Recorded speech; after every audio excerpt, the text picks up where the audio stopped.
Truth, by definition, is exclusive. I am the way, the truth, and the life.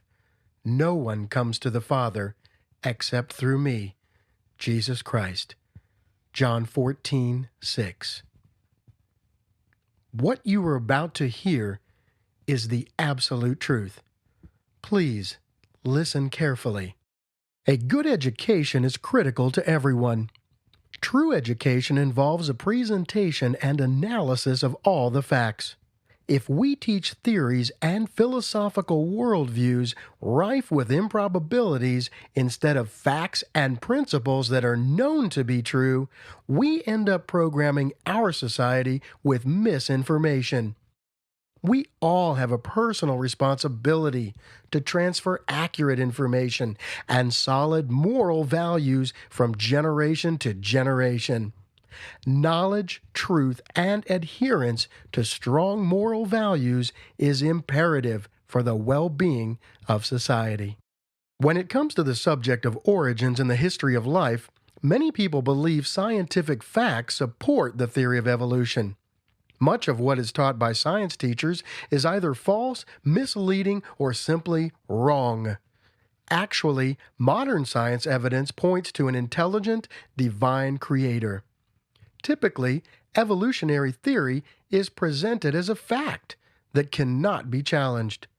As any scientist will tell you, in order for a theory to be classified as scientific, it has to be backed up by the hard, cold facts. If there are no facts, then the theory is only a belief based on faith. Could it be the idea that life developed by natural selection is nothing more than a myth? Modern science has revealed life as far more complex than Darwin could have ever imagined. Nearly 150 years have passed, and creationists are still asking the same question Darwin asked. Why do so many people jump to such wild conclusions without any evidence? Is it possible they would rather believe in evolution than in God? The challenge of reevaluating a personal belief is, once we have accepted a position, even when proved wrong, we tend to defend it rather than change our minds. Darwin's theory and array of ever-evolving improbable theories have been discredited. The fact is, evolution has been disproven scientifically, yet it continues to be taught and displayed as fact in many books, films, news reports, and museums, including the Smithsonian Natural History Museum. However, if the facts better support a designer creator, as the Bible describes, then why not consider it? Presenting only one side of an issue and refusing to examine all the facts restricts knowledge and fits into the category of indoctrination. Perhaps the time has come when we should reevaluate some of our old preconceived ideas about origins. There is an obvious question here. Why is this misinformation still being taught? The answer best suited is that this is materialistic philosophy masquerading as empirical science. The attitude is that life had to have developed this way because there is no other materialistic explanation. And if you try to invoke another explanation, for instance, intelligent design, then the evolutionists claim you're not a scientist. Yet scientists do not have the slightest idea of how life began. No generally accepted theory exists, and the steps leading from a barren, primordial world to the fragile chemistry of life seem imponderable. When you analyze all of the most current affirmative evidence from cosmology, physics, astronomy, biology, and many other sciences, you'll discover that the positive case for an intelligent designer becomes absolutely compelling. As we conclude this presentation, you too will see that people who believe that life emerged naturalistically need to have a great deal more faith than people who reasonably infer that there's an intelligent designer. The odds against the spontaneous creation of life are so absurdly high that there must be more to creation than materialistic processes. We live in a technological culture where many people believe science trumps all other forms of knowledge. Ironically, to say that science is the only begetter of truth is self-contradicting, because that statement in itself cannot be tested by scientific method. It's a self-defeating philosophical assumption.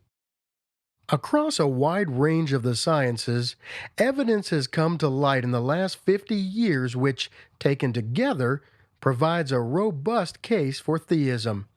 Only theism can provide an intellectually satisfying, casual explanation for all of this evidence.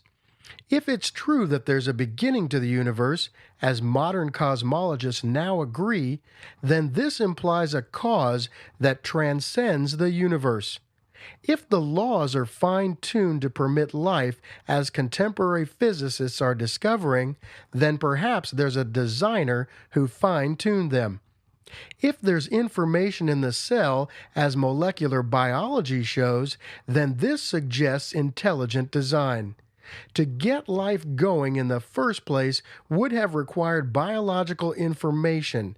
The implications point beyond the material realm to a prior intelligent cause.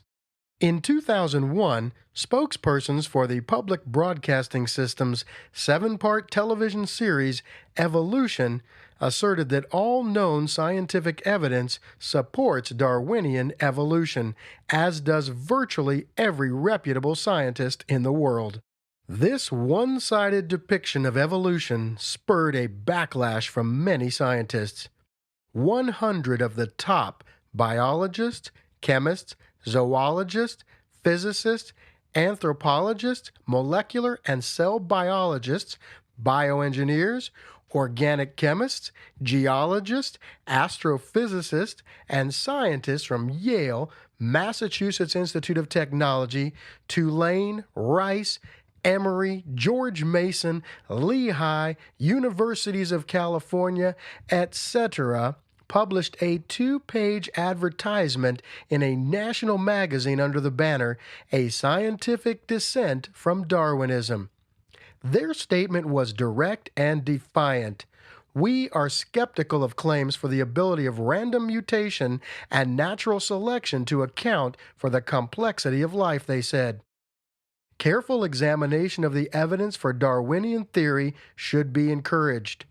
These were not narrow-minded backwoods fundamentalists or rabid religious fanatics, just respected world-class scientists like Nobel nominee Henry F. Schaefer, the third most cited chemist in the world. Despite the specter of professional persecution, they broached the politically incorrect opinion that the emperor had no clothes.